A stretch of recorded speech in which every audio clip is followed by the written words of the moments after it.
चलिए बेटा, है ना, लास्ट क्लास में हम लोगों ने क्रिस्टल फील्ड थ्योरी स्टार्ट कर दिया था और उसमें कुछ एक बेसिक पॉइंट्स आपको बता दिए थे कि क्रिस्टल फील्ड थ्योरी में मेटल और लिगैंड के बीच का जो इंटरेक्शन होता है वो क्या माना जाता है बेटा, इलेक्ट्रोस्टैटिक नेचर का माना जाता है, मतलब चार्जेस के बीच में वहां पर इंटरेक्शन होगा।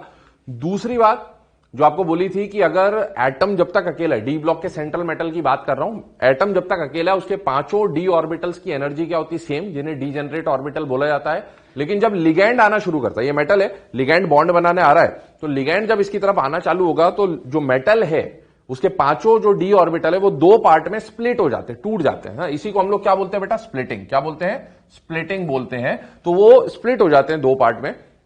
उनमें से पांच में से तीन ऑर्बिटल जो होते हैं, कौन कौन से तीन orbital, D X Y, D Y Z, D Z X, वो तीनों ऑन द एक्सिस बनते हैं या इन बिटवीन द एक्सिस बनते हैं, तो वो तीनों इन बिटवीन द एक्सिस बनते हैं। और इन बिटवीन द एक्सिस वालों को क्या बोला जाता है, तीन का सेट है ना, तीन के सेट को क्या नाम दिया था, T2G, ठीक है।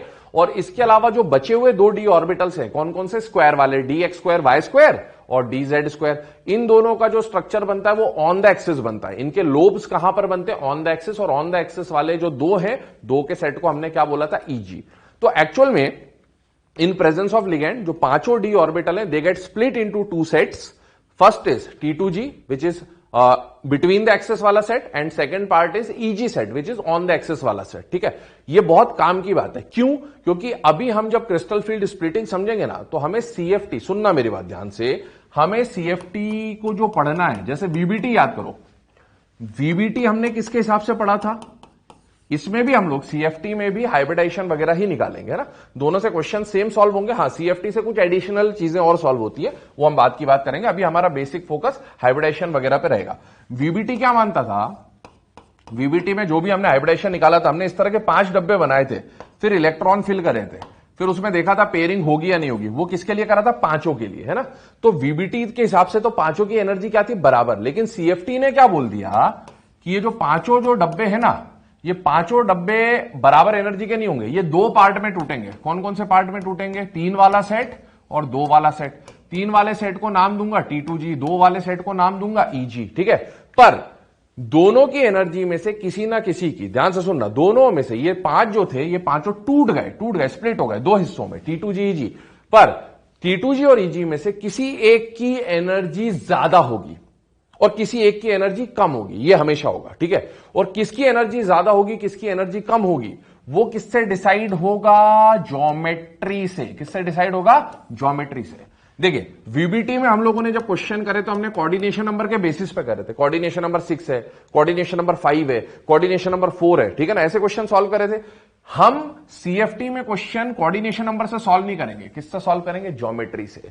कि भाई ज्योमेट्री कौन सी है, ऑक्टाहेड्रल है या टेट्राहेड्रल है या स्क्वायर प्लेनर है, हम ऐसा अप्रोच रखेंगे। तो CFT का जो बेसिस ऑफ अप्रोच होता है वो ज्योमेट्री होता है, और VBT का जो बेसिस ऑफ अप्रोच होता है वो क्या होता है बेटा, कोऑर्डिनेशन नंबर। खैर, ठीक है, ये सब बातें अभी थोड़ी कॉम्प्लेक्स लग रही होंगी, आने लगेंगी समझ में धीरे धीरे। ध्यान से सुनना, जब ये दो पार्ट स्प्लिट हुए, T2G और EG, मेरी बात सुनना ध्यान से, बहुत ध्यान से, है ना, T2G, EG। तो बेटा T2G में कौन कौन से सेट है, DXY, DYZ, DZX, ये सारे ऑन द एक्सिस वाले हैं या इन बिटवीन द एक्सिस वाले, इन बिटवीन। EG की बात कर रहा हूं, EG में कौन आ रहा है, DX स्क्वायर, वाई स्क्वायर और DZ स्क्वायर, ये कैसे हैं बेटा, ऑन द एक्सिस। अब बात सुनना, हमें CFT मेनली जो यूज करनी है वो ऑक्टाहेड्रल कॉम्प्लेक्स और टेट्राहेड्रल कॉम्प्लेक्स के लिए पढ़ना है। किस किस के लिए पढ़ना है, ऑक्टा, मैंने बोला ज्योमेट्री के लिए पढ़ना है, ऑक्टाहेड्रल और टेट्राहेड्रल, इनके लिए पढ़ना है।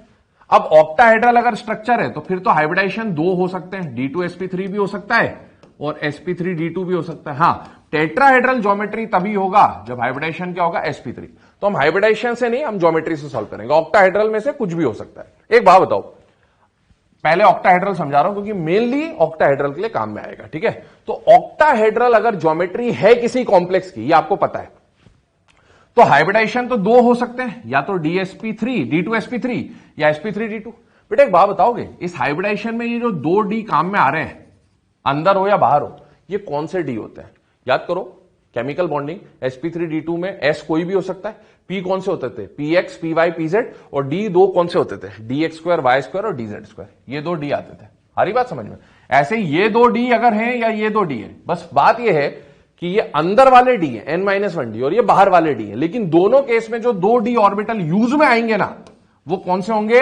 dx2 y2 और dz2। इसका मतलब है जब आप ऑक्टाहेड्रल ज्योमेट्री बनाओगे तो लिगैंड जिन 6 ऑर्बिटल के साथ बॉन्डिंग करेगा उसमें से यूज आने वाला डी का सेट कौन सा होगा? यूज आने वाला डी का सेट कौन सा होगा? T2g वाला सेट होगा या EG वाला होगा? तो EG वाला सेट होगा। और EG वाला set in between the axis होता है या ऑन द एक्सिस होता है? On the axis. Octahedral structure थोड़ा सा इमेजिन करिए कैसा बनता है। ये बीच में मेटल है, मेटल के आसपास 6 लिगेंड आएंगे। ऑक्टाहेड्रल का मतलब है मेटल के आसपास, क्लियर कर रहा हूं एक बार, ध्यान से देखिएगा, है ना। मेटल ये वही स्ट्रक्चर बना रखा है, बट ये थोड़ा सा समझने में मुश्किल है क्योंकि 3D स्ट्रक्चर है। और अभी आप क्योंकि रिकॉर्डेड लेक्चर्स देखेंगे तो मैं आपको 3D में ऐसे समझा नहीं पाऊंगा, सामने नहीं आप, तो समझे ध्यान से, थोड़ा सा मैं आइडिया दे रहा हूं आपको, समझना इसी बात को, है ना। खास बात यही है इसमें। ये मेटल आ गया बेटा, स्क्वायर प्लेनर टाइप का ये स्ट्रक्चर बना दिया। एक लिगेंड, दूसरा लिगेंड, तीसरा लिगेंड, चौथा लिगेंड, ऐसा आएगा। और पांचवा और छठा लिगेंड, सपोज ये पांचवा लिगेंड और ये छठा लिगेंड है, ये 6 लिगेंड आएंगे क्योंकि ऑक्टाहेड्रल कॉम्प्लेक्स कब होता है? जब कोऑर्डिनेशन नंबर 6 होता है। कोऑर्डिनेशन नंबर 6 मतलब लिगेंड मेटल को 6 जगह काटेगा, तो लिगेंड ने एक जगह काटा, दूसरी जगह, तीसरी जगह, चौथी जगह, पांचवी जगह, छठी जगह, और ये 6 जगह मिलकर जो स्ट्रक्चर बनेगा वो क्या बनेगा? ऑक्टाहेड्रल बनेगा। ये स्ट्रक्चर बनेगा। बेटा एक बात बताओ, इसमें ऑक्टाहेड्रल में हाइब्रिडाइजेशन या तो sp3d2 होगा या d2sp3 होगा। भाई sp3 से तो कुछ होना नहीं क्योंकि हम तो d की बात कर रहे हैं मिल, है ना। स्प्लिटिंग तो d की हुई है T2g में। तो ये d जो है ये कौन कौन से d है? dx2 y2 और dz2। मतलब लिगैंड जब बॉन्ड बनाने आया तो वो dxy, dyz और dzx के पास नहीं आया, वो बॉन्ड बनाने किसके पास आया? इन दो डी के पास आया। अब सुनना, ये डी कौन से हैं? मेटल के डी है। क्या मेटल के खुद के पास इलेक्ट्रॉन होंगे या नहीं होंगे? बेटा होंगे, सेंट्रल मेटल है भाई। स्कैंडियम, डी ब्लॉक के मेटल अगर आप ले रहे हो स्कैंडियम ऑनवर्ड्स, तो बेटा स्कैंडियम के पास या आयरन के पास या कॉपर के पास कुछ ना कुछ तो इलेक्ट्रॉन होंगे, क्योंकि उस पर चार्ज जो आ रहा है वो तो +2 +3 +4 आ रहा है, उसके खुद की इलेक्ट्रॉन डेंसिटी है। मेटल के पास खुद की इलेक्ट्रॉन डेंसिटी है, ठीक है। जो लिगैंड आ रहा है बॉन्ड बनाने, वो लिगैंड क्या लेके आ रहा है? लोन पेयर, उसके पास भी इलेक्ट्रॉन है। तो मेटल के इलेक्ट्रॉन और लिगैंड के इलेक्ट्रॉन जब पास में आएंगे, जैसे जैसे लिगैंड पास में आएगा, दोनों के इलेक्ट्रॉन इलेक्ट्रॉन के बीच में क्या होगा? रिपल्शन। रिपल्शन होने से, अब मेरी बात सुनना ध्यान से, जब जब अट्रैक्शन होता था एनर्जी रिलीज होती थी, केमिकल बॉन्डिंग। तो जब जब अट्रैक्शन हुआ था एनर्जी रिलीज हुई। अब मेटल के इलेक्ट्रॉन और लिगैंड के इलेक्ट्रॉन पास आए तो इलेक्ट्रॉन इलेक्ट्रॉन में रिपल्शन होगा। तो अट्रैक्शन होता था तो एनर्जी रिलीज होती थी क्योंकि स्टेबिलिटी बढ़ती थी, और रिपल्शन होगा तो स्टेबल होगा या अनस्टेबल हो जाएगा? अनस्टेबल। अनस्टेबल होने का मतलब है एनर्जी रिलीज होने के बजाय क्या हो जाएगी? एब्जॉर्ब हो जाएगी। क्या हो जाएगी? एब्जॉर्ब। ठीक है, सुनना अभी। तो होगा क्या कि वो जो 5 डी के डब्बे थे ना, वो 2 पार्ट में टूट गए। एक 2 का सेट Eg और एक 3 का सेट T2g। लेकिन एक बात बता रहा, लिगैंड जो है इस ऑक्टाहेड्रल कॉम्प्लेक्स में, इस हाइब्रिडाइजेशन के अंदर लिगैंड किसके पास आ रहा है? लिगैंड के पास इलेक्ट्रॉन है। लिगैंड बॉन्ड बनाने किसके पास आया? इनके पास तो नहीं आया, इनके पास आया। तो इस वाले डी के जो इलेक्ट्रॉन है और लिगैंड के जो इलेक्ट्रॉन है, इनमें डायरेक्ट रिपल्शन लगेगा क्योंकि इसका अप्रोच इसके पास है। सारा खेल यहां पर डायरेक्शन ऑफ अप्रोच का है। तो in octahedral complexes the direction of approach, सुनना लाइन ध्यान से, in octahedral complexes the direction of approach of ligand is towards Eg set,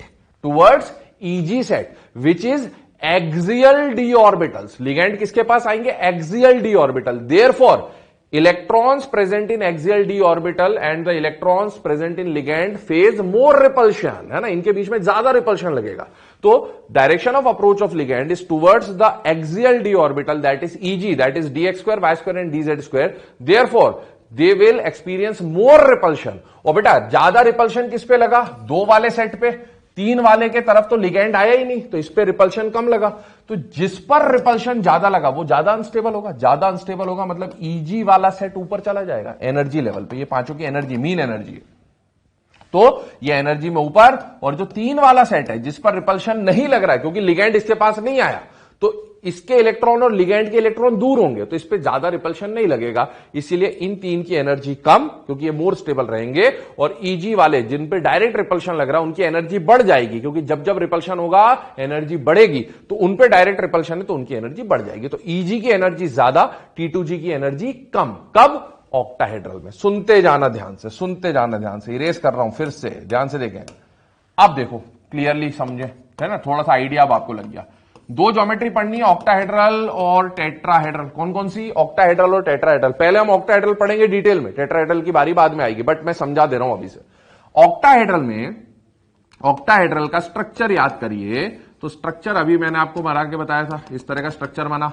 इसमें जो लिगैंड का डायरेक्शन ऑफ अप्रोच था, लिगैंड का जो डायरेक्शन ऑफ अप्रोच था, वो उन डी ऑर्बिटल की तरफ था जो कहां थे बेटा? On the axis. तो ऑन द एक्सिस कौन थे? dx² y² और dz²। और इस वजह से इन पर लगने वाला रिपल्शन ज्यादा, इस सेट को क्या बोलते हैं? ईजी। उस वजह से ईजी की एनर्जी ज्यादा हो जाती है और T2G की एनर्जी, तीन वाला जो सेट है, T2G की जो एनर्जी है वो कम हो जाती है, क्योंकि रिपल्शन किस पे लगा? इन पर लगा। टेट्राहेड्रल की ज्योमेट्री याद करिए, ऐसा बनेगा। टेट्राहेड्रल ऐसा बनेगा। एक्सिस जो है ना, एक्चुअल जो एक्सिस है वो बीच में ऐसा, ऐसा 3D में। तो यहां जो ये लिगैंड्स आएंगे ना, ये जो लिगैंड्स आएंगे ना, ये लिगैंड्स का जो डायरेक्शन ऑफ अप्रोच है ये ऑन द एक्सिस नहीं होता। लिगैंड कहां पर है? टेट्राहेड्रल थोड़ा सा इमेजिन करो, सपोज ये प्लेन है, मेटल है बीच में, 1 2 3 4, और एक्सिस कैसी है? एक्स हो गई, वाई हो गई, जेड हो गई। आगे बात समझ? केवल ये ऊपर वाला एक्सिस पर आ रहा है, बाकी जो बचे हुए तीन लिगैंड्स आएंगे वो एक्सिस पर नहीं आएंगे, एक्सिस के बीच में आएंगे। हरी बात समझ में? तो बेटा ये जो मेटल है और ये जो लिगैंड्स है, 1 2 3 4, ये 4 लिगैंड्स है। तो इनमें से जब लिगैंड आएगा तो इधर बॉन्ड बनाने आएगा, इधर बॉन्ड बनाने आएगा, इधर बॉन्ड बनाने आएगा, इधर बॉन्ड बनाने आएगा। तो इसमें जो लिगैंड का डायरेक्शन ऑफ अप्रोच होगा ना, वो ऑन द एक्सिस नहीं होगा। लिगैंड का जो डायरेक्शन ऑफ अप्रोच होगा वो बिटवीन द एक्सिस होगा इन टेट्राहेड्रल, क्योंकि उसका स्ट्रक्चर ही ऐसा है कि लिगैंड को बॉन्ड बनाने के लिए एक्सिस पे आएगा तो 90 डिग्री के एंगल बनते हैं। यहां तो बीच वाले एंगल बन रहे हैं ना, यहां देखो आप 90 डिग्री के एंगल बनते हैं, मतलब यहां एक्सिस पे आया, यहां एक्सिस पे नहीं आया, 109.5 के एंगल है। तो अगर लिगैंड ऑन द एक्सिस ना आके इन बिटवीन द एक्सिस आ रहा है, तो बेटा यहां पर कौन से डी ऑर्बिटल के पास आएगा लिगैंड? ऑन द एक्सिस वाले या बिटवीन द एक्सिस वाले? बिटवीन द एक्सिस वाले। और बिटवीन द एक्सिस वाले सेट को हम क्या बोलते हैं? T2G। इसका मतलब है ऑक्टाहेड्रल में तो लिगैंड किनके पास आता है? ईजी के पास आता है, डायरेक्ट ईजी से इंटरेक्ट करता है, जबकि टेट्राहेड्रल में लिगैंड का इंटरेक्शन किसके साथ होता है? T2G के साथ। तो लिगैंड के इलेक्ट्रॉन और डी के इलेक्ट्रॉन, मेटल के इलेक्ट्रॉन में यहां डायरेक्ट रिपल्शन ईजी पे T2G पे लग रहा है, और यहां डायरेक्ट रिपल्शन ईजी पे लग रहा है। जिस पर रिपल्शन लगेगा, इसके इलेक्ट्रॉन और इसके इलेक्ट्रॉन का रिपल्शन ज्यादा, तो ईजी की एनर्जी ज्यादा और T2G की एनर्जी कम। यहां उल्टा हो जाएगा, यहां T2G की एनर्जी ज्यादा, क्योंकि रिपल्शन T2G पे लगेगा और ईजी की एनर्जी कम। तो वो जो डी के 5 डब्बे होते हैं ना, वो उनकी मीन एनर्जी सपोज यहां है, तो वो दो पार्ट में स्प्लिट हो गए। लिगैंड के आते ही वो दो पार्ट बन गए, T2G और ईजी। पर T2G और ईजी में से कौन ऊपर, कौन हायर एनर्जी और कौन लोअर एनर्जी? इन तीनों की एनर्जी बराबर, इन दोनों की एनर्जी बराबर, पर इन दोनों सेट की आपस में एनर्जी अलग अलग। तो दोनों में से कोई एक सेट हायर एनर्जी पे होगा, कोई एक लोअर एनर्जी पे होगा। कौन हायर पे, कौन लोअर पे? यहां पर भी वो पांचों डी के डब्बे हैं, ये इनकी मीन एनर्जी है, दो पार्ट में स्प्लिट हो गए, T2G ईजी। पर कौन हायर और कौन लोअर, ये कौन डिसाइड करेगा? Direction of approach of ligand. Ligand अगर ऑन द एक्सिस आया, कब आएगा ऑन द एक्सिस? जब स्ट्रक्चर कैसा होगा? ऑक्टाहेड्रल। उस केस में ऑन द एक्सिस वालों पर रिपल्शन ज्यादा लगेगा, तो ईजी वाला ऊपर जाएगा, रिपल्शन ज्यादा तो एनर्जी ज्यादा। और जब लिगैंड का डायरेक्शन उन लिगैंड का डायरेक्शन कैसा होगा? इन बिटवीन द एक्सिस। तो इन बिटवीन द एक्सिस अगर लिगैंड आया, तो बेटा ज्यादा रिपल्शन किस पे लगेगा? बिटवीन द एक्सिस वालों पे। और बिटवीन द एक्सिस वाले कौन से होंगे? T2G। तो इस बार T2G ऊपर और ईजी नीचे। ये जो स्प्लिटिंग हो रही है लिगैंड की प्रेजेंस में, this splitting is known as crystal field splitting. क्या बोलते हैं बेटा इसको? Crystal field splitting. और इसीलिए हमारी थ्योरी का नाम है क्रिस्टल फील्ड थ्योरी। क्या नाम है बेटा? Crystal field theory. तो ये मैंने आपको बेसिक बता दिया यहां पर, ठीक है, समझते जाइए। अब आगे, ये आगे आपके पास स्ट्रक्चर ऑक्टाहेड्रल है ये बेसिकली, ठीक है ना, ऑक्टाहेड्रल है। अभी हम कोऑर्डिनेशन नंबर 6 की बात कर रहे हैं, ऑक्टाहेड्रल की बात कर रहे हैं, टेट्राहेड्रल बहुत बाद में आएगा। ये मेटल है सपोज बीच में, ठीक है, और मेटल के आसपास 6 लिगैंड है, 1 2 3 4 5 और 6। और ये जो लिगैंड्स है ना, ये एक्सिस पर है। कहां पर है? एक्सिस पर, क्योंकि ऑक्टाहेड्रल में जो लिगैंड आके जुड़ते हैं वो 90-90 पे जुड़ते हैं। वो 90-90 मतलब 3 एक्सिस आ जाएंगे ना। ये आप देखें, एक्स एक्सिस पर जुड़ा है, ये देखिए 2 वाई एक्सिस पर और जेड एक्सिस पर, ठीक है। तो ये ऑक्टाहेड्रल बन रहा है। तो लिगैंड का डायरेक्शन ऑफ अप्रोच कौन से ऑर्बिटल्स की तरफ है? एक्सिस वाले। और एक्सिस वालों को बोलते हैं एक्सियल डी ऑर्बिटल। और एक्सियल डी ऑर्बिटल 2 होते हैं, कौन कौन से? dx2 y2 और dz2। सॉरी। अब देखिए यहां पर कंडीशन जो बन रही है, थ्योरी देखेंगे, इन octahedral complex the coordination number is 6। भाई ऑक्टाहेड्रल कॉम्प्लेक्स कब बनेगा? जब कोऑर्डिनेशन नंबर 6 होगा। और कोऑर्डिनेशन नंबर 6 में 2 हाइब्रिडाइजेशन हो सकती है। क्या क्या? sp3d2 या d2sp3। d से मतलब है अपने को। The metal ion is at the centre, metal ion is at the centre and the ligand occupy 6 corners. Ligand occupy 6 corners of octahedral. Ligand जो आएंगे वो ऑक्टाहेड्रल स्ट्रक्चर के 6 कॉर्नर्स पर आ रहे हैं, ठीक है। आगे देखें, we know that the 2 orbitals, 2d orbitals, कौन कौन से? dx2 y2 and dz2, dx2 y2 and dz2 are oriented along the axis. भाई डी के 5 डब्बे थे, 5 में से अलोंग द एक्सिस कौन से थे? ऑन द एक्सिस कौन से थे? dx2 y2 and dz2। While the remaining 3 कौन कौन से? x y y z and zx are in between the axis, ठीक है। तो यहां पर लिगैंड कहां आया है बेटा? On the axis. ऑक्टाहेड्रल की बात कर रहा हूं, ऑन द एक्सिस आएगा। ऑन द एक्सिस आएगा मतलब इनकी तरफ आएगा और इनकी तरफ नहीं आएगा। तो बेटा लिगैंड के इलेक्ट्रॉन और मेटल के इलेक्ट्रॉन में डायरेक्ट रिपल्शन लगेगा। तो डायरेक्ट रिपल्शन ये फेस करेंगे। जिस पे रिपल्शन ज्यादा उसकी एनर्जी ज्यादा, जिस पर रिपल्शन कम उसकी एनर्जी कम। तो Eg की एनर्जी ज्यादा, T2G की एनर्जी कम। किस केस में? ऑक्टाहेड्रल में। टेट्राहेड्रल में रिवर्स, क्योंकि टेट्राहेड्रल में लिगैंड ऑन द एक्सिस नहीं आएगा, बिटवीन द एक्सिस आएगा। चलिए, the 2 orbitals dx2 y2 and dz2 Eg, while the remaining 3 are designated as T2G. As the 6th ligand, octahedral की बात कर रहे हैं, approach the central metal ion along the axis. कैसा आएगा लिगैंड का direction of approach? Along the axis. तो along the axis कौन से डी ऑर्बिटल है बेटा? अलोंग द एक्सिस कौन से हैं? ये है। और इसीलिए ये जो Eg वाले along the axis, they are repelled more by the ligands. इन पर लिगैंड का डायरेक्ट अटैक होगा, इस वजह से इन पर रिपल्शन ज्यादा लगेगा, ठीक है। आगे देखें, in other words the energy of Eg orbital increases much more than the energy of T2G, ठीक है ना। तो T2G पे भी रिपल्शन लग रहा होगा, T2G की भी एनर्जी बढ़ी होगी, लेकिन डायरेक्ट रिपल्शन किस पे लग रहा है? इस पे लग रहा है। इसीलिए, क्योंकि भाई मेटल के पास इलेक्ट्रॉन है। आप सुनो मेरी बात, मेटल के पास इलेक्ट्रॉन है, तो मेटल की इलेक्ट्रॉन डेंसिटी तो हर जगह फैली है। तो मेटल की इलेक्ट्रॉन डेंसिटी तो Eg पे भी फैली है और T2G पे भी फैली है। लेकिन तो इसके इलेक्ट्रॉन और लिगैंड के इलेक्ट्रॉन इंटरेक्शन तो होगा। भाई लिगैंड का इलेक्ट्रॉन इस पे भी रिपल्शन लगाएगा और लिगैंड का इलेक्ट्रॉन इस पे भी रिपल्शन लगाएगा। लेकिन लिगैंड ज्यादा क्लोज किसके गया? इसके। ऑक्टाहेड्रल में लिगैंड ज्यादा क्लोज इसके गया, इसलिए इस पर रिपल्शन ज्यादा, इस पर रिपल्शन कम, इसलिए इसकी एनर्जी ज्यादा, इसकी एनर्जी कम, ठीक है। आगे देखें, thus in octahedral complex 5d orbital split into 2 sets, one set consisting of 2 orbital of higher energy, क्योंकि इस पे रिपल्शन डायरेक्ट लग रहा था, अटैक डायरेक्ट हो रहा था, and the other of lower energy, that is T2G। सुनना मेरी बात बहुत ध्यान से, एक डायग्राम आ रहा है आपके सामने, ठीक है, पर मैं इसको पहले बना दे रहा हूं, आपको ड्रॉ करने की जरूरत नहीं है, जो मैं बना रहा हूं आप डायरेक्ट ये बना लीजिएगा। ध्यान से सुनना, ये सेंट्रल मेटल है अकेला, अभी मेटल अकेला है, लिगैंड नहीं आया।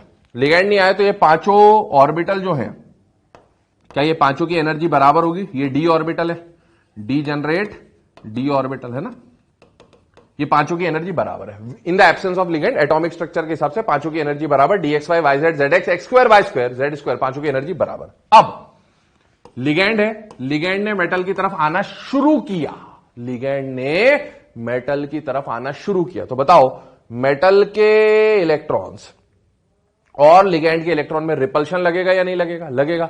लगेगा तो जब जब रिपल्शन होगा एनर्जी बढ़ जाएगी, मतलब है ना, लिगैंड अभी जुड़ा नहीं, मेटल यहां है, लिगैंड है, लिगैंड ने सिर्फ आना शुरू किया तो रिपल्शन स्टार्ट हुआ, रिपल्शन स्टार्ट हुआ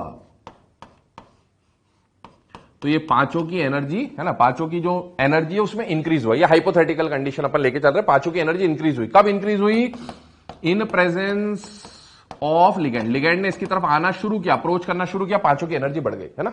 तो जो जनरल कंडीशन थी उसके हिसाब से तो इसकी एनर्जी ज्यादा हो गई। अब ये पांचों की जो मीन एनर्जी है ना, उस मीन एनर्जी को एक नाम दे दिया जाता है, उसको बोलते हैं बैरीज सेंटर। क्या नाम दे देते हैं बेटा? Berries centre. पांचों की जो मीन एनर्जी उसको बैरीज सेंटर बोल दिया। क्यों? क्योंकि ये पांचों अभी टूट जाएंगे, तो पांचों की जो एवरेज एनर्जी उसको हमने बैरीज सेंटर बोल दिया। पर टूट के जो दो पार्ट बनेंगे उनमें से एक पार्ट कोई ना कोई वो लिगैंड के ऊपर डिपेंड करेगा, लिगैंड कैसे आ रहा है, ऑन द एक्सिस या इन बिटवीन द एक्सिस। तो उनमें से एक सेट की एनर्जी मीन एनर्जी से ज्यादा और एक सेट की एनर्जी मीन एनर्जी से कम होगी। अब आप खुद बताइए, ऑक्टाहेड्रल कॉम्प्लेक्स में ये पांचों डी ऑर्बिटल है, ये दो पार्ट में टूटेंगे, कौन कौन से? T2G और EG। ऑक्टाहेड्रल में लिगैंड का अप्रोच कैसे होता है?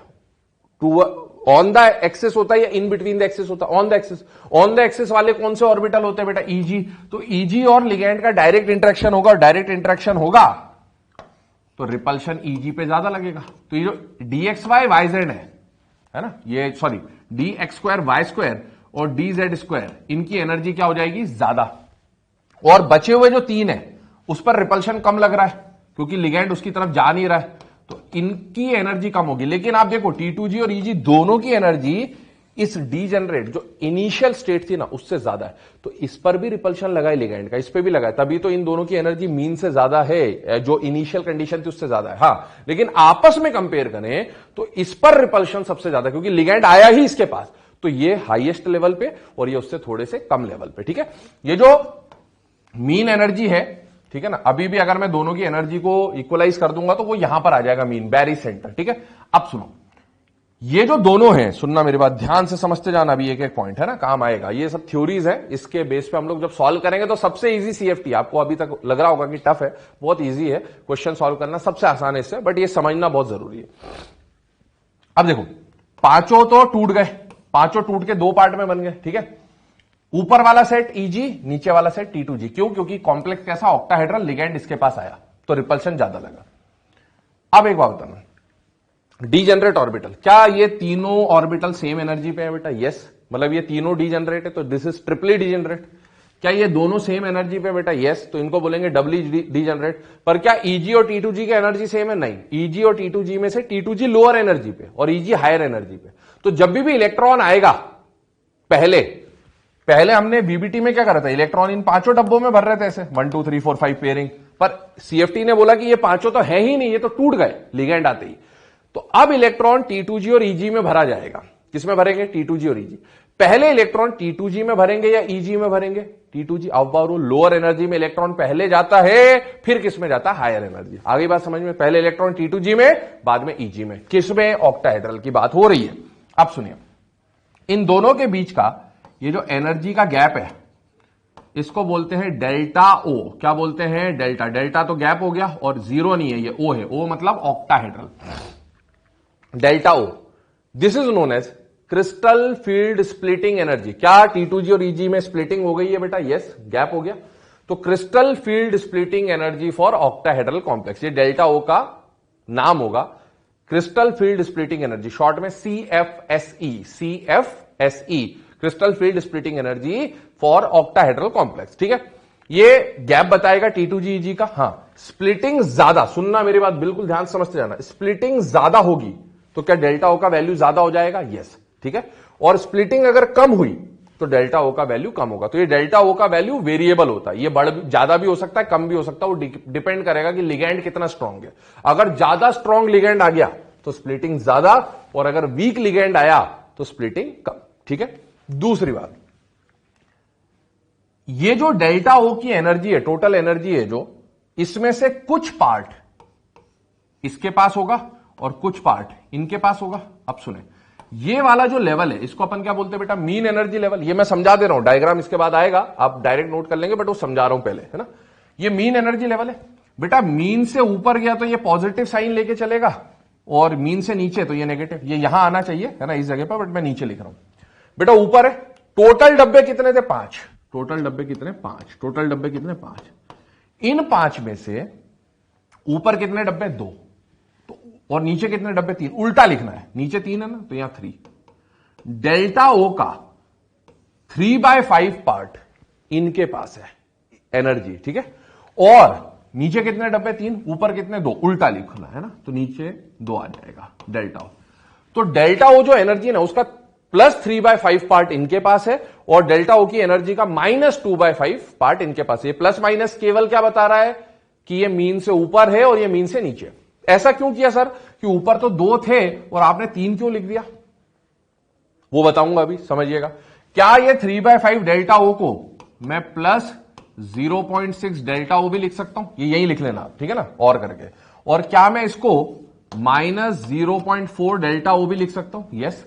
ये ऐसा इसीलिए करा 3 के बदले 2, 2 के बदले 3, ताकि एनर्जी बैलेंस हो जाए, एवरेज पे आ जाए। देखिए, एक डब्बे की एनर्जी +0.6 है मान लो, तो 2 डब्बों की टोटल एनर्जी कितनी हो जाएगी? +1.2। कितना हो जाएगा? +1.2। एक डब्बे की एनर्जी नीचे वालों की कितनी है? -0.4। तो बेटा 3 डब्बों की कितनी हो जाएगी? -1.2। ऊपर +1.2, नीचे -1.2, दोनों की एनर्जी बैलेंस हो गई और एनर्जी का मीन लेवल आ जाएगा 0, दैट इज बैरीज सेंटर। आगे बात समझ में? तो इसीलिए ऐसा होता है। आगे बात, चलिए अब मैं इसको इरेज कर रहा हूं, डायग्राम जो एक्चुअल है वो आपको दिखा दे रहा हूं, ठीक है। ये बना हुआ, ये स्टेट 1 है, 5 डीजेनरेट ऑर्बिटल, आप चाहो तो लिख लेना, है ना, 5 डीजेनरेट ऑर्बिटल। फिर लिगैंड ने आना शुरू करा, तो रिपल्शन की वजह से एनर्जी बढ़ गई in the presence of ligand, ये आ जाएगी कंडीशन। फिर लिगैंड जैसे ही जुड़ गया, तो लिगैंड के आते ही ये 5 डब्बे 2 हिस्सों में टूटेंगे, है ना, एक T2G और एक EG। पर T2G और EG में से, दिस इज T2G, यहां लिखा हुआ है, दिस इज EG, है ना, पर T2G और EG में से कौन ऊपर कौन नीचे? भाई ये पांचों की जो मीन एनर्जी है वो ये है।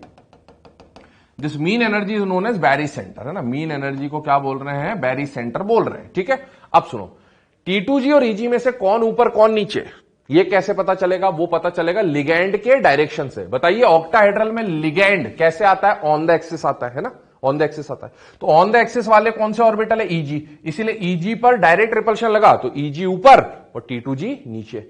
T2G और EG की एनर्जी का जो गैप है, उस एनर्जी के गैप को क्या बोलते हैं? Delta O. क्या बोलते हैं? Delta O, crystal field splitting energy for octahedral complex, CFSC बोलते हैं शॉर्ट में, ठीक है। अब सुने, डेल्टा ओ का कुछ पार्ट ऊपर, कुछ पार्ट नीचे। बताया था मैंने, ऊपर वाला पार्ट +0.6 डेल्टा ओ, नीचे वाला पार्ट -0.4 डेल्टा ओ। ये पूरा इसका स्ट्रक्चर बन गया। इलेक्ट्रॉन जब आएगा तो अब CFT में इलेक्ट्रॉन इनमें नहीं भरेंगे, मतलब ऐसे 1 2 3 4 5 और पेयरिंग कराना है, वो इसमें नहीं होगा। अब वो खेल किसमें होगा? इसमें होगा, T2G EG, क्योंकि लिगैंड आते ही ये 5 डब्बे टूट गए T2G और EG में। पहले इलेक्ट्रॉन कहां जाएगा? T2G, लोअर एनर्जी में, बाद में कहां जाएगा? EG में, हायर एनर्जी में। और T2G और EG का ये जो गैप है डेल्टा ओ, ये वेरिएबल है, डेल्टा ओ वेरिएबल है। स्ट्रॉन्ग लिगैंड आएगा तो स्प्लिटिंग ज्यादा, वीक लिगैंड आएगा तो स्प्लिटिंग कम, ठीक है। This is known as crystal field splitting, ठीक है। This is known as crystal field splitting in octahedral complex. इसको नोट कर ले, आगे बढ़ रहे हैं। फिर इसके बाद D⁴ सिस्टम, बहुत ध्यान से समझ। अब मेन काम शुरू हो रहा है, जिससे हम हाइब्रिडाइजेशन वगैरह बहुत इजीली निकाल सकते हैं। VBT में जो हमने काम किया, हाइब्रिडाइजेशन, ज्योमेट्री वगैरह निकालने का, वही काम हम यहां करेंगे, बट ये विद इन द सेकेंड्स काम होने वाला है ना। वहां पर आपको डब्बे बनाने पड़ रहे थे, ये बनाने पड़ रहे थे, बहुत सारी चीजें। यहां विद इन 10 सेकेंड्स आप किसी भी कॉम्प्लेक्स का हाइब्रिडाइजेशन वगैरह निकाल सकते हैं इजीली, ठीक है। देखें, D⁴ सिस्टम, D⁴ सिस्टम का मतलब क्या हुआ? जो भी सेंट्रल मेटल है, जैसे ये लिया मैंने कॉम्प्लेक्स, समझते जाना, है ना। इसका कॉन्फ़िगरेशन क्या आ गया बेटा? 3d6। तो ये जो D के पावर में इलेक्ट्रॉन दिख रहे हैं 6, इसको हमने यहां लिखा है D⁴ सिस्टम। तो बेटा D में 1 से लेकर D2 D3 ऐसे मेटल का कॉन्फ़िगरेशन जो आएगा वो D1 से लेकर कहां तक हो सकता है? D10 तक, यही हो सकता है। और ये D में जो इलेक्ट्रॉन है, ये कौन सा D है? मैंने स्टार्टिंग में बोला था, अंदर वाला D या बाहर वाला D? बाहर वाला D तो हमेशा खाली। ये जो इलेक्ट्रॉन दिख रहे हैं ना, ये अंदर वाले D के होंगे। बेटा Fe का कॉन्फ़िगरेशन याद करो, ऐसा होता है ना, 4s2 3d6। जब Fe+2 है, ये इसके लिए NH शेल है, ये इसके लिए N-1 है, इसके इलेक्ट्रॉन चले गए। बट इलेक्ट्रॉन कौन से D में है? यहां पर 4p4d भी अवेलेबल है, मानो। बाहर वाला D हमेशा खाली। ये जो इलेक्ट्रॉन अपन बात कर रहे हैं, ये कौन से D के होंगे? N-1d के। आ रही बात समझ में? ठीक है, चलिए अब देखो, the electronic configuration of N-1d। D के पास कितने इलेक्ट्रॉन है, उसमें कैसा भरा जाएगा, पेयरिंग होगी नहीं होगी, वो सारी बातें depends on two types of energy. क्या होगा क्या नहीं होगा? पहला तो CFSC, मैंने अभी बताया था, जो T2G EG का गैप था, T2G ये 3 डब्बों का और ये EG, ये जो गैप है इसको क्या बोलते हैं? CFSC, है ना। गैप ज्यादा भी हो सकता है, कम हो सकता है। ज्यादा कब होगा? जब स्ट्रॉन्ग लिगैंड होगा, और कम कब होगा? जब वीक लिगैंड होगा। ठीक है, तो अब देखिए CFSC डेल्टा ओ पे डिपेंड करेगा। और दूसरा pairing energy P, pairing energy P। आप देखो VBT में हम लोग क्या करते थे, ये 5 डब्बे बनाते थे, उसमें तो एनर्जी बराबर ही लेके चलते थे ना, ऐसा। फिर ये इलेक्ट्रॉन को उठा के यहां पेयर करते थे कि नहीं करते थे? करते थे। तो जब इलेक्ट्रॉन एक जगह से दूसरी जगह आया तो कुछ ना कुछ एनर्जी का यूटिलाइजेशन तो हुआ होगा ना। तो वो जो इलेक्ट्रॉन को पेयरिंग कराने में एनर्जी का यूटिलाइजेशन होता है, उसी को हम लोग क्या बोलते हैं बेटा? Pairing energy. The change in energy in pairing of the electron is known as pairing energy. Generally किसी मेटल और कॉम्प्लेक्स में ये पेयरिंग एनर्जी तो कांस्टेंट होती है ना, सेम मेटल कॉम्प्लेक्स में ये पेयरिंग एनर्जी कांस्टेंट होती है, लेकिन वेरिएबल कौन होता है? CFSC वेरिएबल होता है। तो CFSC वैरी करेगा, पेयरिंग एनर्जी कांस्टेंट रहेगी। इसीलिए दोनों में से कौन ज्यादा और कौन कम पेयरिंग होगी या नहीं होगी, वो कैसे पता चलेगा? वो इन दो एनर्जी से पता चलेगा। और उसमें भी मेन रोल किसका होगा? CFSC का, क्योंकि पेयरिंग एनर्जी मैंने बोला सेम सेंट्रल मेटल और लिगैंड के लिए पेयरिंग एनर्जी क्या होती है बेटा? कांस्टेंट होती है। तो स्ट्रॉन्ग लिगैंड में से कौन ज्यादा कौन कम, देखें ये आ गया अब आपके सामने कंडीशन, इसको समझ लें आप, है ना। हमने देखा था VBT में कि स्ट्रॉन्ग फील्ड लिगैंड आने पर क्या होती थी? पेयरिंग, और वीक फील्ड लिगैंड पे पेयरिंग नहीं होती थी। यही पढ़ा था ना, मैंने बोला था रीजन हम आगे देखेंगे। क्या रीजन है? देखिए डी जो है सेंट्रल मेटल का, डी जो है कौन सा डी? N-1D की बात कर रहा हूं। ये हो गया बैरी सेंटर। बैरी सेंटर ऑक्टाहेड्रल कॉम्प्लेक्स में EG वाला सेट कहां होता है? ऊपर, और T2G वाला सेट कहां होता है? नीचे। ये हमने जो डायग्राम देखा था बैरी सेंटर वाला, ऐसा है। अब आप देखो, ये बना दिया मैंने यहां पर, और इस केस को देखो WFL, N-1D के 5 डब्बे जो कि VBT में अपन लेते थे। This is barycentre, this is EG and this is T2G। CFT में ये मान लिया कि वो जो 5 डब्बे थे वो स्प्लिट हो गए 2 पार्ट में। 5 डब्बे थे, स्प्लिट हो गए 2 पार्ट में। लेकिन दोनों डायग्राम में थोड़ा सा डिफरेंस आपको दिख रहा होगा। यहां पर गैप ज्यादा है, इसका मतलब स्प्लिटिंग ज्यादा है। तो इसमें डेल्टा ओ क्या है बेटा? ज्यादा। तो आप देखो SFL होने पर डेल्टा ओ की वैल्यू क्या मिलेगी? ज्यादा। डेल्टा ओ वेरिएबल होता है, पेयरिंग कांस्टेंट है सेम मेटल लिगैंड के लिए। तो बेटा यहां पर डेल्टा और पी में से कौन ज्यादा? डायरेक्ट क्वेश्चन आता है कि in strong field ligand delta O is more than P, delta O is less than P. तो आपको ध्यान रखना है, पी से कुछ भी नहीं पता चलेगा, पता किससे चलेगा? डेल्टा ओ से। स्ट्रॉन्ग फील्ड लिगैंड में स्प्लिटिंग ज्यादा है ना, SFL होने पर मोर स्प्लिटिंग होगी, और जितनी ज्यादा स्प्लिटिंग होगी डेल्टा ओ का वैल्यू उतना ही ज्यादा।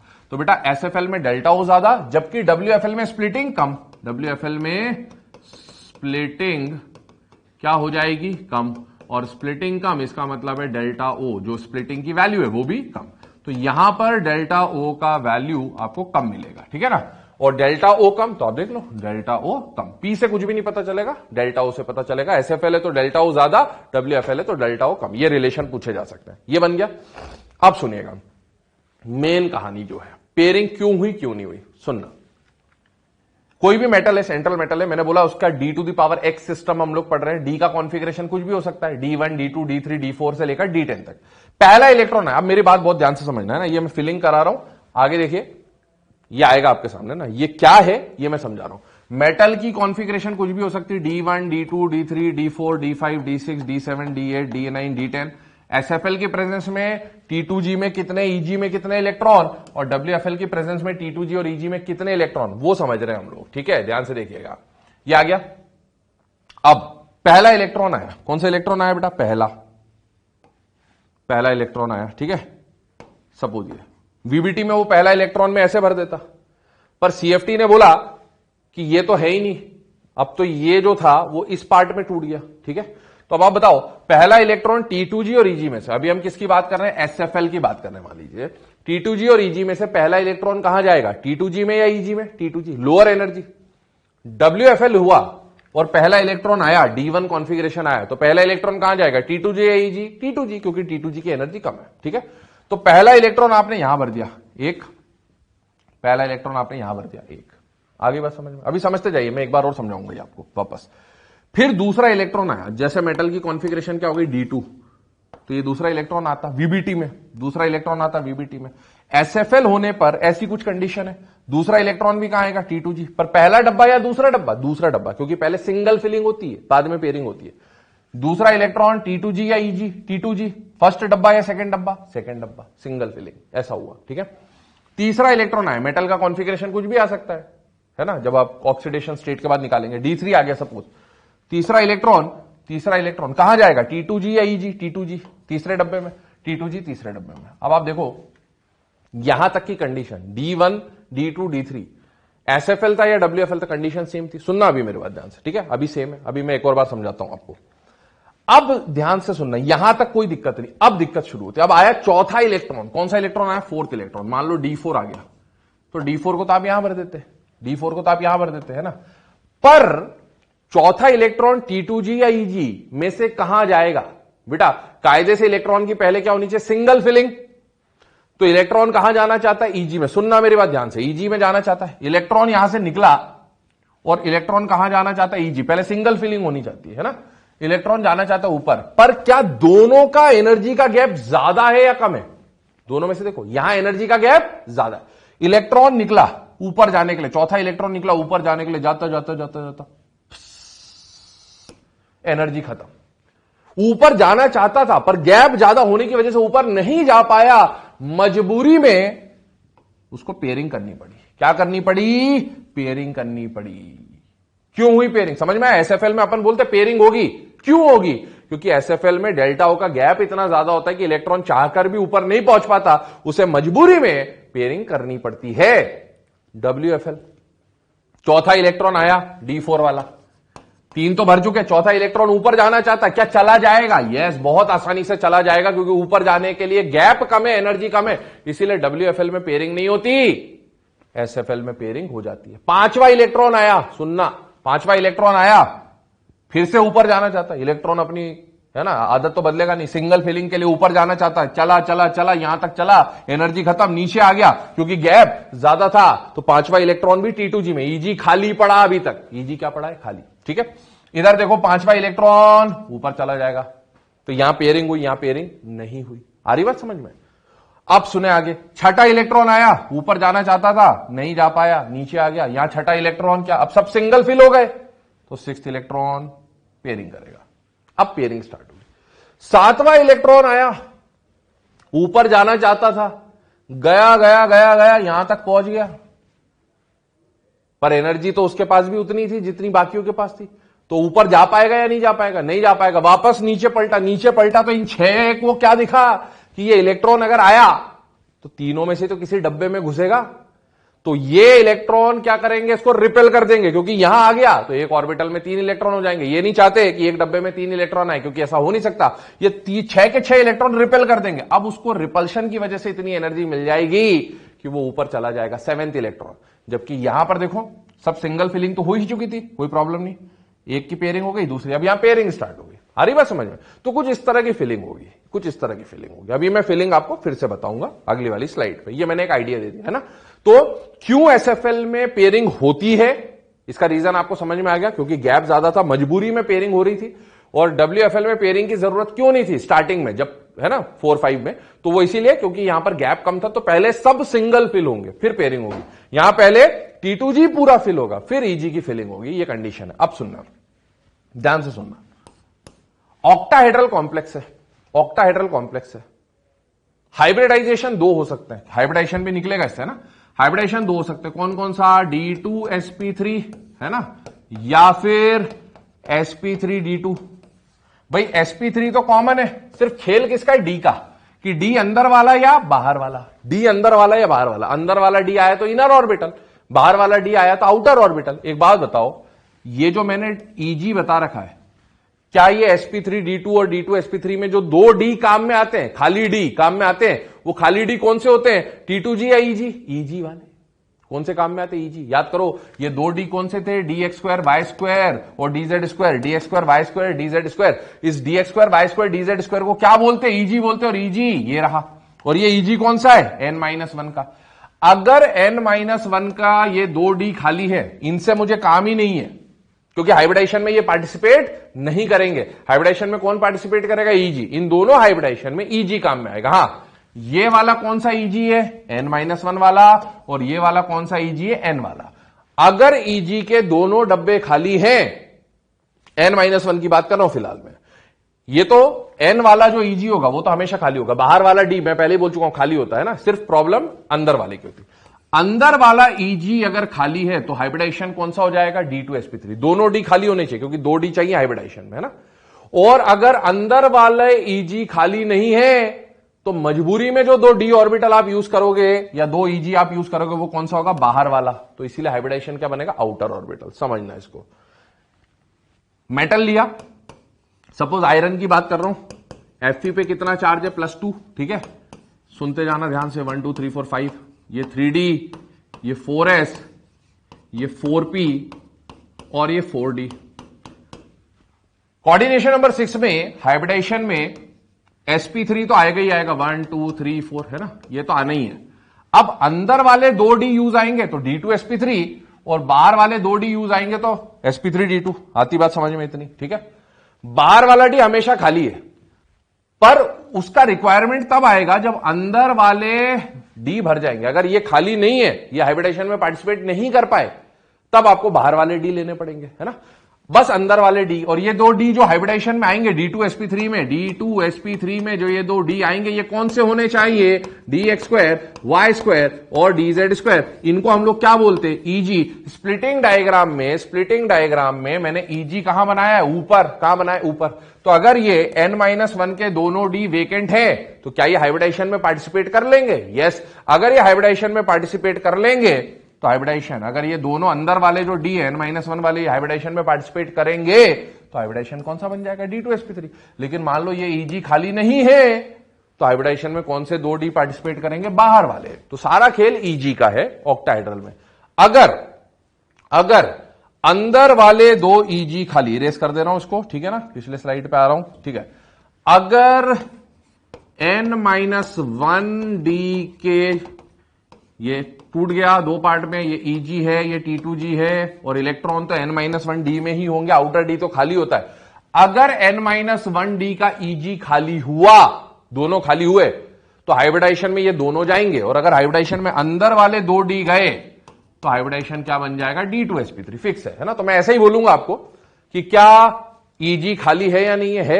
अगर n-1 का 2 D खाली है, Eg खाली है, तो हाइब्रिडाइजेशन D2sp3। और अगर ये भर गए, इनमें इलेक्ट्रॉन आ गए, तो फिर ये अंदर वाले 2 D जो हाइब्रिडाइजेशन में पार्टिसिपेट करने थे वो पार्टिसिपेट नहीं करेंगे, तब बाहर वाला D यूज लेंगे, क्योंकि हाइब्रिडाइजेशन में जो 2 D काम में आएंगे वो कौन आ सकते हैं? केवल Eg वाले। ये कभी भी हाइब्रिडाइजेशन में काम नहीं आएगा, ये खाली हो भरा, उससे कुछ लेना देना है ही नहीं ऑक्टाहेड्रल कॉम्प्लेक्स में। चलिए बेटा, है ना। अब आपको बहुत सारी चीजें मैंने समझा दी हैं, मैं क्लियर कर दे रहा हूं इसको, समझा रहा हूं आपको फिलिंग डायग्राम। ये आ गया पूरा।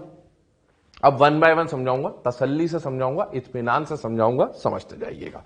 प्रैक्टिस जरूर करना है इसकी, ठीक है। SFL है, WFL है, ध्यान से सुनो। SFL में ऐसी कंडीशन, Eg ऊपर 2 डब्बे और T2g नीचे 3 डब्बे, है ना। अभी आपको पता होना चाहिए this is T2g and this is Eg। Gap दोनों में क्या है? ज्यादा। SFL में स्प्लिटिंग ज्यादा, ठीक है। यहां बना रहा हूं WFL, ठीक है। ये 5 D के D generate, this is barycentre, this is Eg, है ना, Eg हो गया ये, and this is 1 2 3 that is T2g, ठीक है ना। अच्छे से बना देते हैं इसको एक बार। दिस इज T2g, ठीक है। अब देखो इसका गैप कम है और इसका गैप क्या है? ज्यादा। अब ये D कौन सा है बेटा? n-1 D है। कौन सा D है? n-1 D। बाहर वाला D खाली है ना। तो हाइब्रिडाइजेशन 2 आ सकते हैं, sp3d2 और D2sp3। हाइब्रिडाइजेशन भी समझते चलेंगे, मैग्नेटिक नेचर भी समझते चलेंगे, ठीक है। अब देखो, अगर ये अंदर वाला 2 D खाली है तो हाइब्रिडाइजेशन कौन सा बनेगा? अंदर वाला D2sp3। अगर अंदर वाला 2 D खाली है, n-1 के 2 D खाली है, तो हाइब्रिडाइजेशन कौन सा बनेगा? अंदर वाला D2sp3।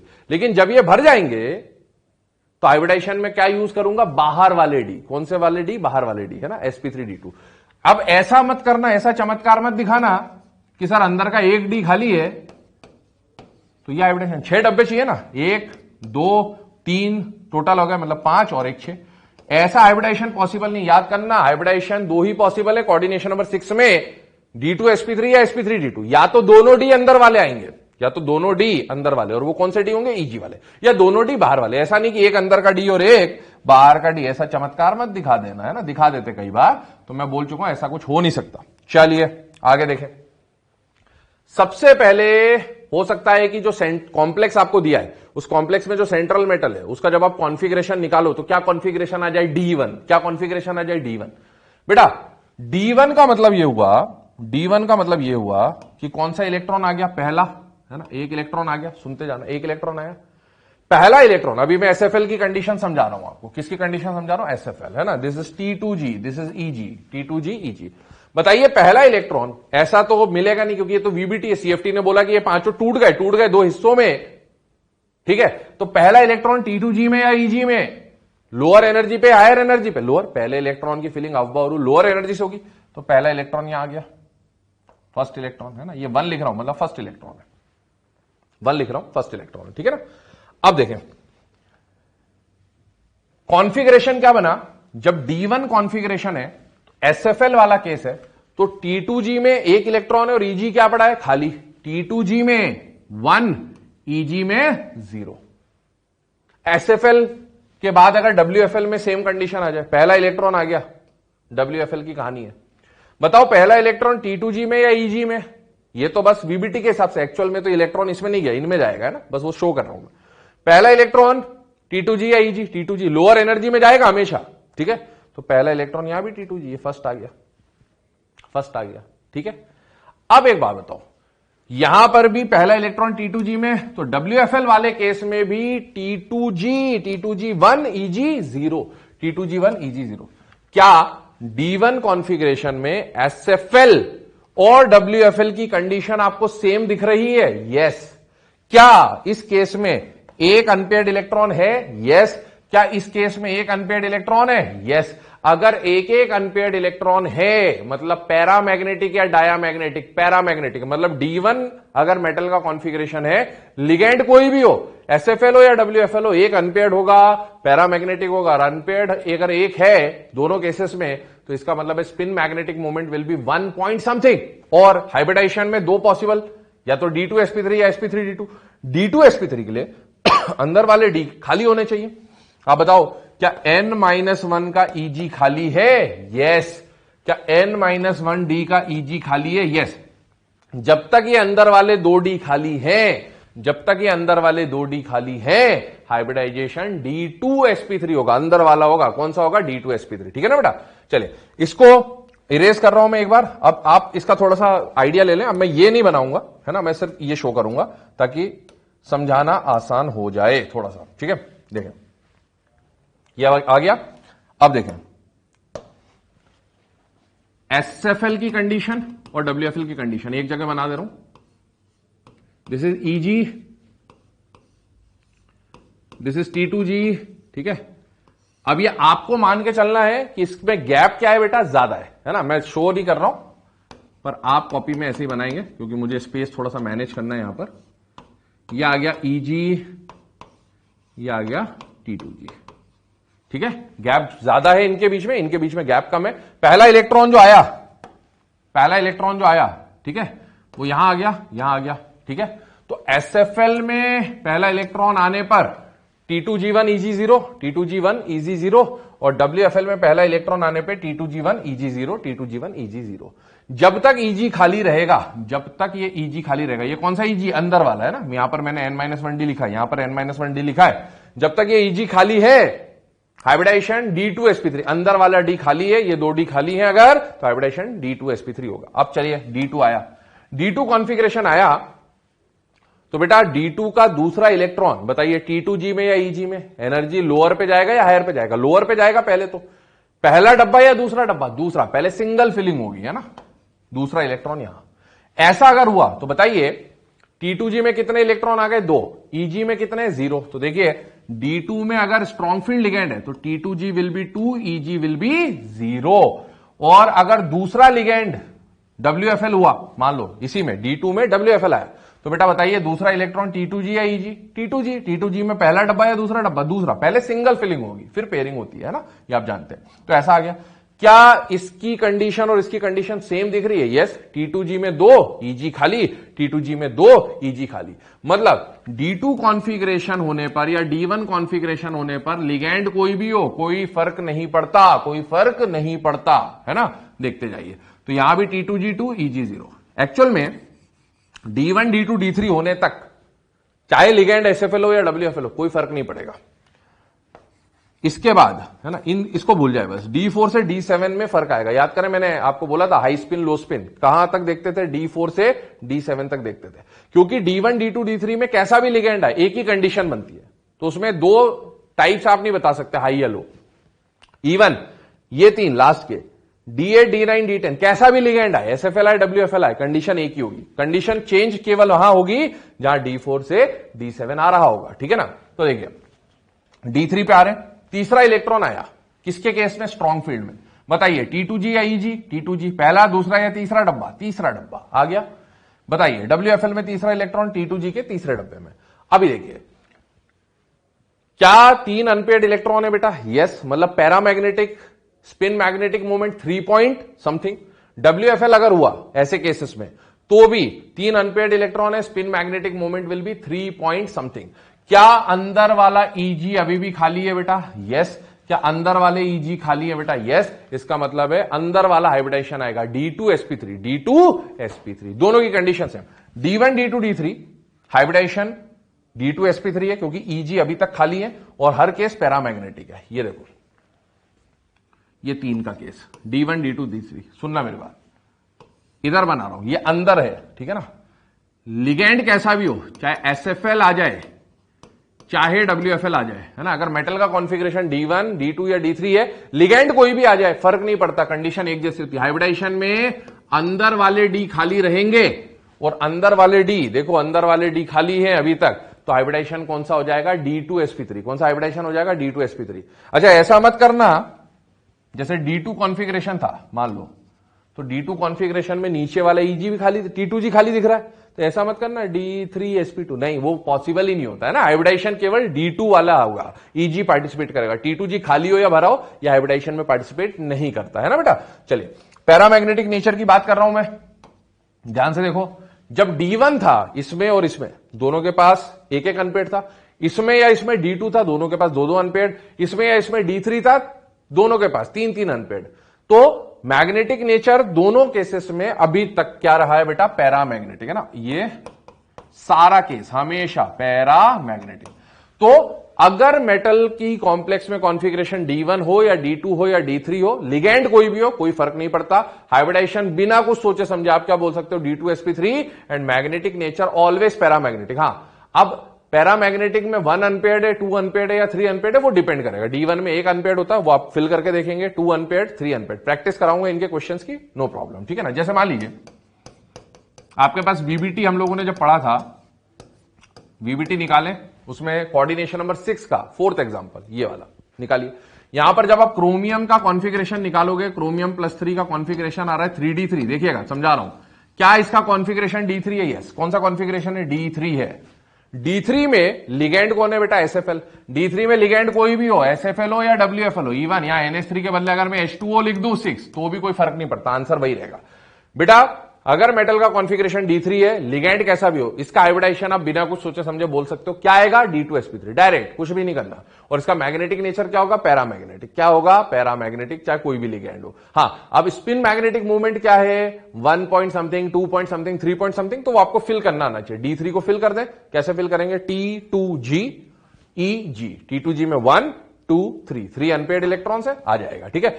D अंदर वाला है तो इनर ऑर्बिटल कॉम्प्लेक्स ऑब्वियसली, है ना। चलिए आगे बात कर रहे हैं, इसको इरेज कर दे रहा हूं।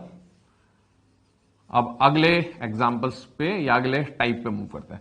अब जो अगला पार्ट आएगा ना, वो पार्ट कौन सा आएगा बेटा? ये वाला D4 से D7। ये वो पार्ट है जहां चेंज आएगा और उसके बाद वापस से ये तीनों में कैसा भी लिगेंड आ जाए, कंडीशन चेंज नहीं होगी, ठीक है। देखते जाइए, पिछली स्लाइड पे जा रहा हूं।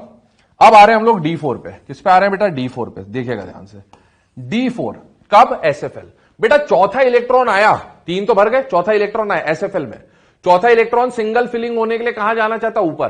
पर याद करो एसएफएल का गैप इतना ज्यादा होता था कि वो ऊपर नहीं जा पाता था, मजबूरी में उसको नीचे आना पड़ता था। अगर ये नीचे आ गया तो क्या ऊपर वाले दोनों डी खाली है? यस। और ये कौन से डी है? अंदर वाले, n-1 डी है ये।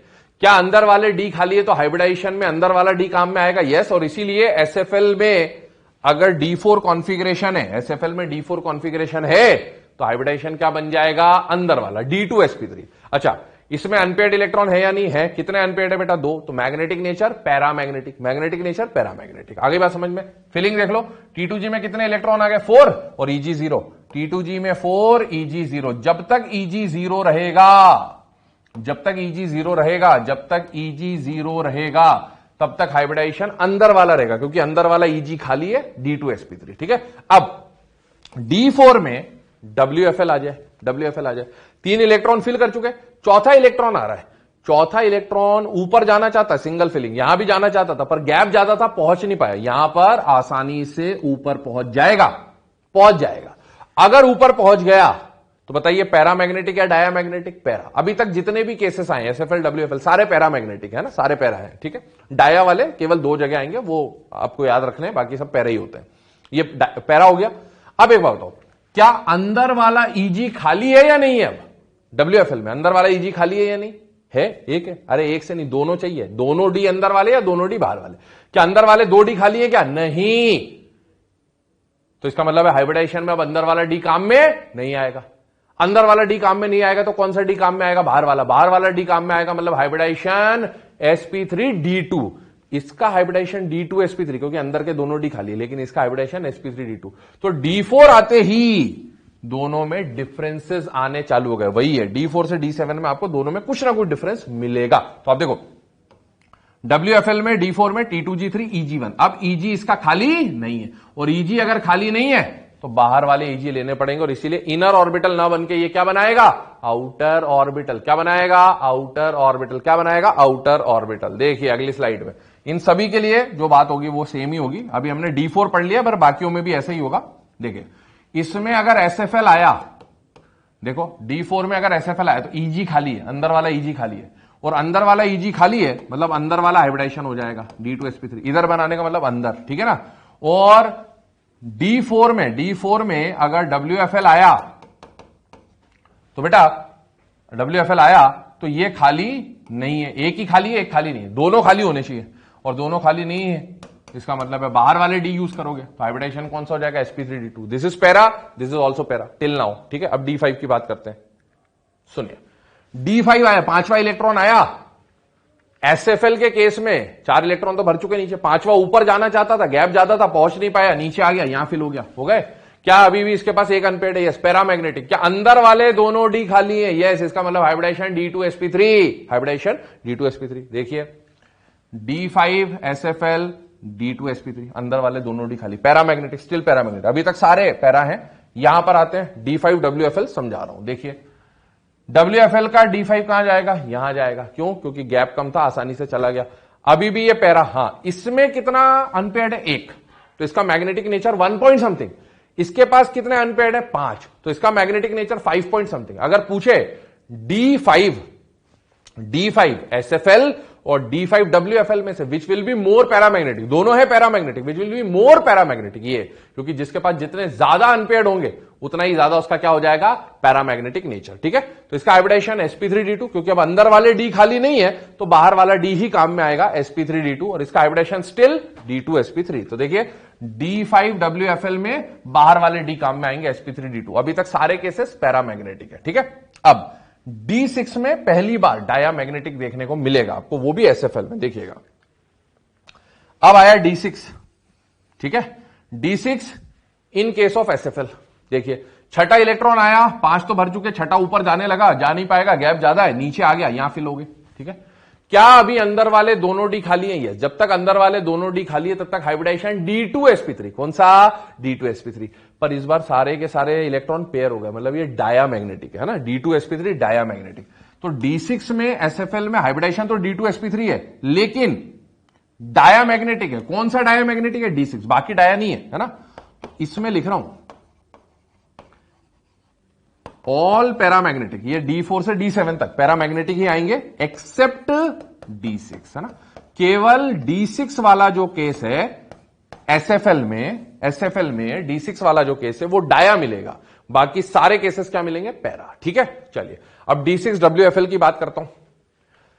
WFL में जो 6 इलेक्ट्रॉन है, पांचों कैसे भर गए, 1 2 3, गैप कम था तो 4 5, अब पेयरिंग स्टार्ट हो जाएगी तो D6 कहां आ जाएगा बेटा, यहां आ जाएगा पेयरिंग में नीचे। तो अब आप देखो T2G में कितने इलेक्ट्रॉन हो गए, 4, और EG में कितने इलेक्ट्रॉन है, 2। D6 में T2G 4, EG 2, किसमें, WFL में। ठीक है ना, आगे बात समझ में।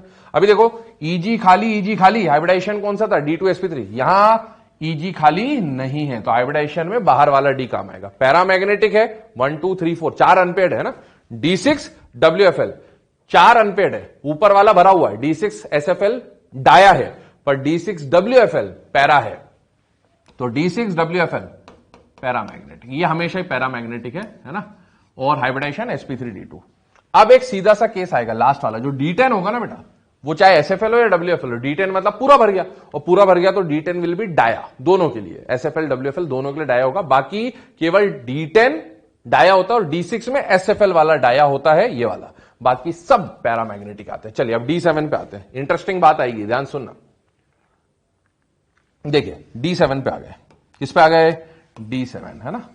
7वां इलेक्ट्रॉन SFL में 1 2 3 पेयरिंग हो गया, 4 5 6 हो गया। 7वां इलेक्ट्रॉन ऊपर जाना चाहता था, जा नहीं पाया, नीचे पलटा तो इन 6 ने उसको रिपेल कर दिया।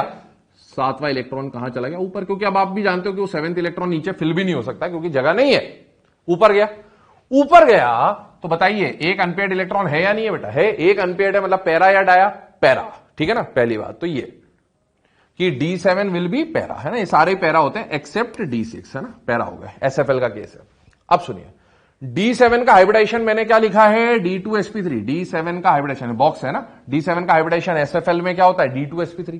देखो जरा ध्यान से, क्या D7 आने पे ये दोनों D खाली है क्या, नहीं, और अगर दोनों D खाली नहीं है तो एक अंदर का D और एक बाहर का D तो मैं ले नहीं सकता।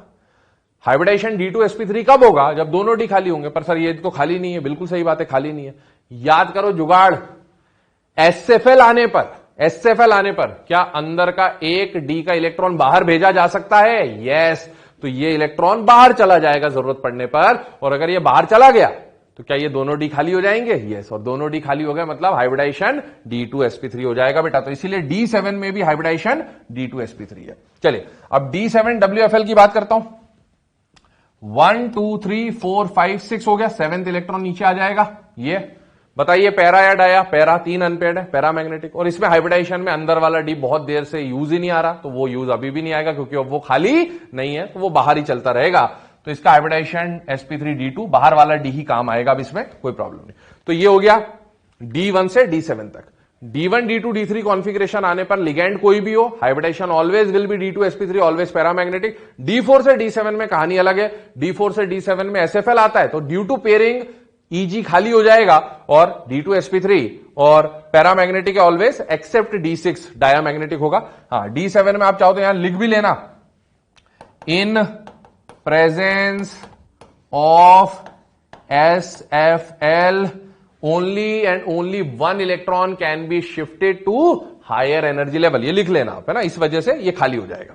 हाँ, अगर D4 से D7 में WFL आया तो पेयरिंग नहीं हुई क्योंकि गैप कम है, तो इलेक्ट्रॉन आसानी से ऊपर चला जाएगा, तो ऊपर चला गया तो EG खाली नहीं बचा, और EG खाली नहीं बचा मतलब sp3d2, क्योंकि अंदर वाला D खाली नहीं है तो बाहर वाला D यूज करोगे, always paramagnetic. D8 D9 D10 देखना क्या आएगा कंडीशन, मैं यहां लिख दे रहा हूं पहले। इसमें भी कैसा भी लिगेंड हो, चाहे SFL हो या WFL हो, अभी मैंने कैसा लिखा, बाहर की तरफ, अंदर की तरफ लिखा है तो हाइब्रिडाइजेशन में अंदर वाला D काम आया, बाहर की तरफ लिखा है तो हाइब्रिडाइजेशन में बाहर वाला D काम आया, मतलब आप समझ जाएंगे कि यहां पर हाइब्रिडाइजेशन कौन सा होगा, sp3d2 always paramagnetic, always paramagnetic except D10। यहां लिख लेना, जगह कम है, always paramagnetic except D10। D10 वाला चाहे SFL हो या WFL हो, है ना, डाया होगा, बाकी केस में क्या आ जाएगा, पैरामैग्नेटिक। अब देखें कंडीशन चेक करते हैं बेटा, D7 तक हो गया, D8 पे आ रहे हैं। SFL की कहानी देखो, 1 2 3 4 5 6 7 8, सिंगल फिलिंग होगी पहले, है ना, 8 ये आ गया। अब बताओ क्या EG खाली बचा, नहीं, देखना, दोनों की कंडीशन चेक करना। ये क्या है, पैरा है या डाया है, पैरा, दो अनपेड है, दो अनपेड एग्जैक्ट है ना, इसको भी देख लो। 1 2 3 4 5 6 7 8, ये 8 इलेक्ट्रॉन आ गया, इसका भी D8 और इसका भी D8, दोनों में 6 इलेक्ट्रॉन T2G में, 6 इलेक्ट्रॉन T2G में, EG में 2, EG में 2, दोनों की कंडीशन बिल्कुल सेम है। T2G6 EG2, T2G6 EG2 same आ गया। अगेन दो अनपेयर्ड पैरामैग्नेटिक 2 पॉइंट समथिंग, दो अनपेयर्ड पैरामैग्नेटिक 2 पॉइंट समथिंग, दोनों डी खाली नहीं है।